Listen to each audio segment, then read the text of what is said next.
யாழ்ப்பாணத்தில் பழம் வாங்கி சாப்பிடலாமா?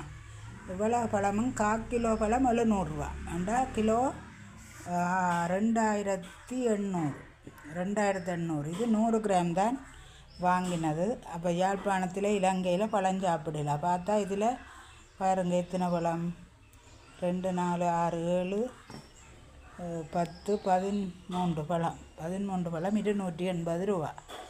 13 பழம் 280 ரூபாண்டா கிட்டத்தட்ட ஒரு பழம் எவ்வளவு, 20 ரூபா பெறுமா. ஒரு பழம் அழுகி எல்லாம் வீசுவாங்க, ஆனால் கொடுக்க மாட்டாங்க. இதுதான் எங்கள்கிட்ட யாழ்ப்பாணத்தின் நிலை பல நிலவரம். அதில் இதுவும் மருந்து அடிச்சிருந்தால் அந்த 280 ரூபா உடலுக்கு திங்கத்தானே போகும். அப்போ எப்படி ஒரு ஆரோக்கியமான சாப்பாட்டை இலங்கையில் வாழ்ந்து சாப்பிட்டு முடிக்கிறதுன்றது கேள்விக்குறி தான். ஓகே ஃப்ரெண்ட்ஸ், என்ன செய்கிறது எல்லாம்